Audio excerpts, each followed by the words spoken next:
Панядзелак 18 сакавіка. У эфіры Белсату кароткае выданне навінаў. У студыі працуе Александр Баразенко. Вітаю. 3000 рэзервістаў прызвалі ў беларускае войска ў межах правярання баявой гатовасці. У Міністэрстве абароны рапартуюць пра бесперабойную, цытата, «пастаўку асабовага складу». Ваеннаабавязаныя прыбываюць у 19-ю асобную гвардзейскую механізаваную брыгаду, якая ўваходзіць у склад паўночна-заходняга аператыўнага камандавання, заданне якога прыкрыццё балтыйскага кірунку. Пункт прыёму на тэрыторыі злучэння працуе кругладзённа, рапартуюць у ведамстве. Нагадаю, Мінабароны Беларусі 11 сакавіка абвясціла, што ва ўзброеных сілах пачалі правяранне баявой гатовасці. Там папярэдзілі пра магчымае перакідванне вайскоўцаў і тэхнікі дарогамі агульнага карыстання і чыгуначнымі шляхамі. Колькі ўсяго сілаў плануецца прыцягнуць і дзе будуць адбывацца манеўры, Генеральны штаб і Міністэрства абароны не патлумачылі. Затое назвалі гэткія захады адказам на вучэнні НАТО. Дзеянні рэжыму Лукашэнкі можна трактаваць як злачынствы супраць чалавецтва. Да такой высновы прыйшлі эксперты Рады правоў чалавека ААН у апублікаваным 15 сакавіка дакладзе пра стан правоў чалавека ў Беларусі напярэдадні прэзідэнцкіх выбараў 2020 года і пасля іх. У папярэдняй неадрэагаванай версіі гаворыцца пра наяўныя падставы расцэньваць пераслед у Беларусі як злачынства супраць чалавецтва. Адзначаюць закрыццё некамерцыйных арганізацыяў, змену заканадаўства, наяўнасць палітычных вязняў і асобна умовы іх зняволення, у тым ліку ў рэжыме інкамунікада. Рэпрэсіі супраць медыяў, пазбаўленне ліцэнзіяў адвакатаў, пашырэнне экстрэмісцкіх спісаў і смерці падчас пратэстаў і ўзняволенні, вымушанай эміграцыі.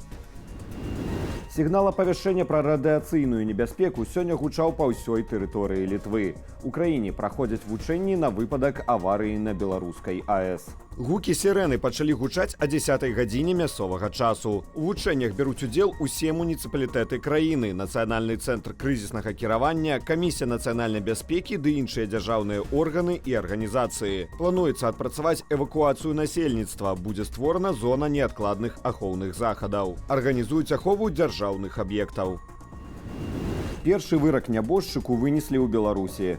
Вярхоўны суд прызнаў вінаватым у генацыдзе беларускага народу артыкул 127 крымінальнага кодексу Беларусі карніка Хатыні Уладзіміра Катрука. Артыкул прадугледжвае пакаранне ад 12 да 25 гадоў пазбаўлення волі, альбо пажыццёвае зняволенне, альбо смяротнае пакаранне. Аднак у звязку з тым, што Катрук памёр амаль 10 гадоў таму, суд не стаў агучваць яму канкрэтнага пакарання. У Карэлішах мужчына з ножом напаў на наведнікаў бару. Паводле версіі следчага камітэту, 46-гадовы мужчына цэлы вечар выпіваў у мясцовым бары і прыставаў да наведнікаў, каб тыя склалі яму кампанію. Атрымаўшы адмову, ён схапіўся за нож і нанёс некалькі удараў у галаву і шыю іншаму наведніку. Нападніка затрымалі. Ён сцвярджае, што не памятае нічога з ночы інцыдэнту, бо быў моцна п'яны. Супраць мужчыны завялі крымінальную справу за асабліва зацятае хуліганства. У Жлобіне супрацоўнікі ДАІ затрымалі нецвярозага кіроўцу. Ім аказаўся 16-гадовы падлетак. Пабачыўшы Volkswagen, што ад'язджаў ад кругласуткавай крамы, супрацоўнікі ДАІ вырашылі праверыць легкавік. Апынулася, што за стырном быў 16-гадовы мясцовы жыхар, які ўзяў аўто сябра без дазволу. Да таго ж падлетак быў п'яны. Цяпер супраць яго збуджаная крымінальная і адміністратыўныя справы. Элегантная перамога ў лукашэнкаўскім стылі. Владзімір Пуцін застаецца кіраваць Расіяй на найбліжэйшыя 6 гадоў. Паводле выніку падліку галасоў, ён нібыта набраў рэкордныя 87,33% галасоў. Найвялікшае падтрыманне Пуцін атрымаў у Чачэніі – амаль 98,99%. У акупаваных раёнах Украіны, гэтак званых ЛНР і ДНР, а таксама частках Запарозскай і Херсонскай вобласцяў, вынікі за Пуціна таксама былі вышэйшыя за 94%. Сёлетні вынік рэкордны за 5 разоў, калі Пуцін балатаваўся на найвышэйшую пасаду Расіі. На папярэдніх выбарах у 2018 годзе за яго прагаласавалі нібыта амаль 77%. Тром кандыдатам-спойлерам, камуністу Мікалаю Харытонаву, лідару ЛДПР Леаніду Слуцкаму і прадстаўніку партыі «Новыя людзі» Уладзіславу Даванкову дасталіся на ўсіх усяго 12%. Варта зазначыць, што антываенных апазіцыйных кандыдатаў Кацярыну Дунцову і Барыса Надзеждзіна на выбары не зарэгістравалі, а галоўны апанент Пуціна Алексей Навальны месяц таму памёр у калоніі пры нявысветленых абставінах. Сёлетні расійскі электаральны працэс замежныя эксперты прызналі несвабодным і недэмакратычным. У бразільскім Рыа-дэ-Жанэйра новы рэкорд тэмпературных адчуванняў. У заходнім раёне Гуаратыба ў нядзелю зафіксавалі тэмпературу 62,3 градуса. Варта адзначыць, што фактычная тэмпература ў гэты дзень у Рыа была каля 40 градусаў. Індэкс тэмпературных адчуванняў улічвае не толькі тэмпературу паветра, але і адносную вільготнасць. Гуаратыба схільная да высокіх паказнікаў з прычыны блізкасці да акіяну і цёплых паўночных вятроў. Паказнік 62 градусы, найвышэйшы з моманту пачатку падліку індэксу тэмпературнага адчування 10 гадоў таму.